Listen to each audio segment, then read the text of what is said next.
بسم الله إذن جنغ هداية الراوي لشرح منظومة الشبراوي درول هون فوتي درول شبان تتاديد الباب الثالث دم البطو والتاتي المرفوعات الناتي مبحث الثالث من مباحث علم النحو المرفوعات ثم قال دفتوي رحمه الله تعالى والرفع أبوابه 7 ستسمعها تتلى عليك بودء للقلوب جلي والرفع أبوابه 7 ستسمعها تتلى عليك بودء للعقول جلي والرفع ورفع أبوابه دمود رفع 7 كجيدي ستسمعها رجل نند دمود تتلى عليك أدن ينجي دومادا بودء الللغو جلي فانغو للعقول ونند حق الله والرفع رفع أبوابه دمود مودم 7 كجيدي ستسمعها رجل نند تتلى عليك أدن جنجي دومادا جرسيتي دومادا بودء الللغو جلي فانغو للعقول ونند حق الله أيوه يعني وفادتي أن أبواب الرفع وند دمود رفع في النحو 7 كجيدي وهي المرفوعات كمرفوعات والمقصود بها فادتا يمج ما لا يكون كلا تتاك إلا مرفوعا سناء رفع فقط تن وهي كنجنون على الترتيب دقونجرال الفائل كفائل ونائب الفائل نائب الفائل والمبتدا مبتدا والخبر خبر اسم كان وأخواتها مسبم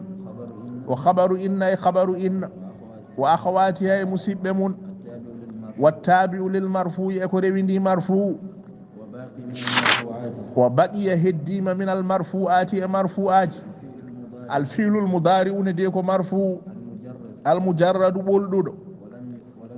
ولم يذكره جنتاكي اون دون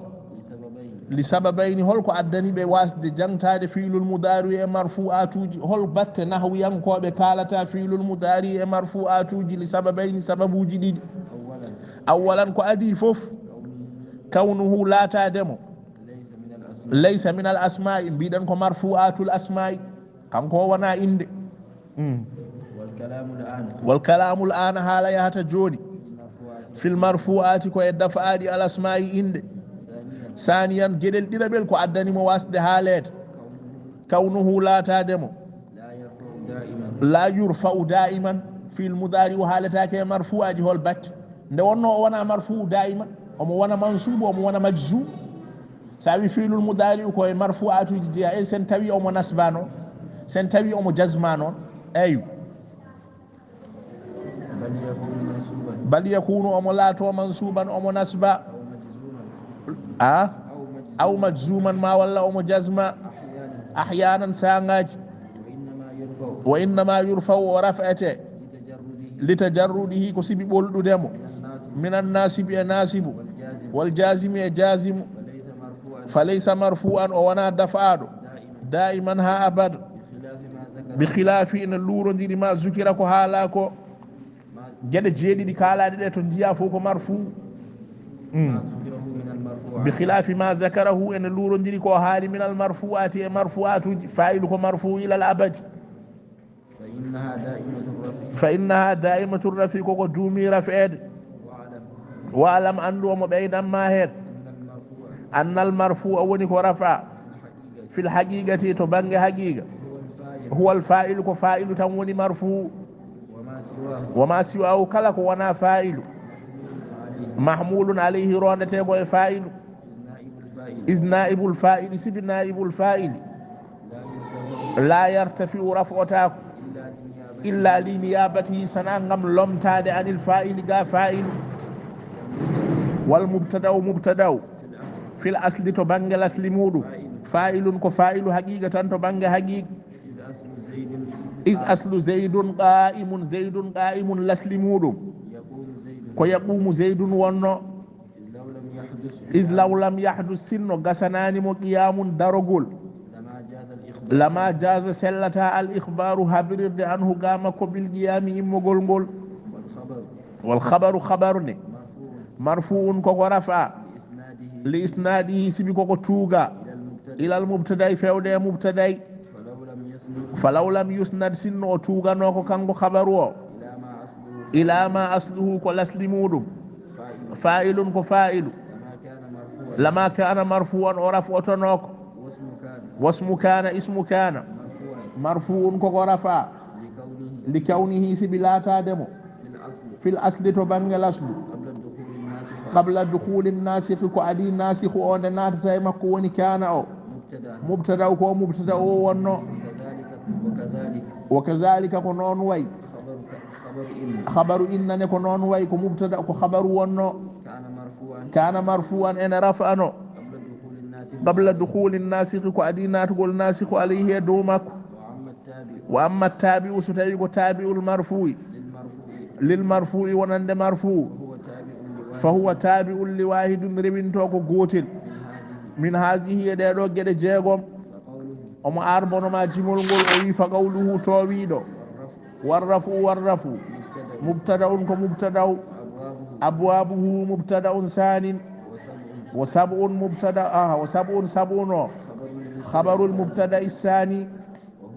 وهو وخبره في محل رفع خبر المبتدأ الأول وجملة ستسمعها على جغور نندد فيل وفاعل ومفعول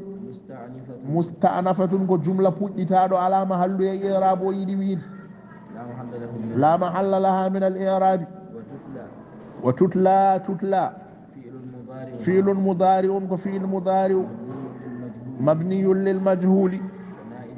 ونائب فاعله نائب الفاعل مستتر وقصودي تقديره هي وهي هدراهن يعود هي أورتوتو على الأبواب كوي دمود والجملة جملة تتلاو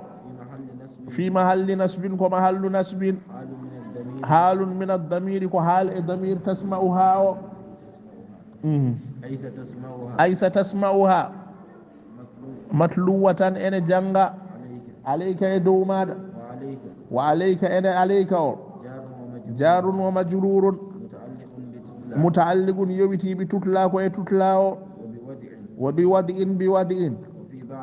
وفي بعض النسخ أرى يوغا إنجمري جدي نسخة دفترنة بوصف بأنبيا بوضع بأنبيا بوصف جار ومجرور متعلق بتتلا حال ثانية كحال ديدابو وجلي جليو نعت كنعت لوضع ونند ودو وللأقول للأقول متعلق يبتي بجلي كجلي وسكن الياء وسكن ياء وياني جلي ويكو جلي للضرورة نملور ثم قال رفتوي وصلى الله وسلم وبارك على سيدنا محمد وآله وصحبه أجمعين.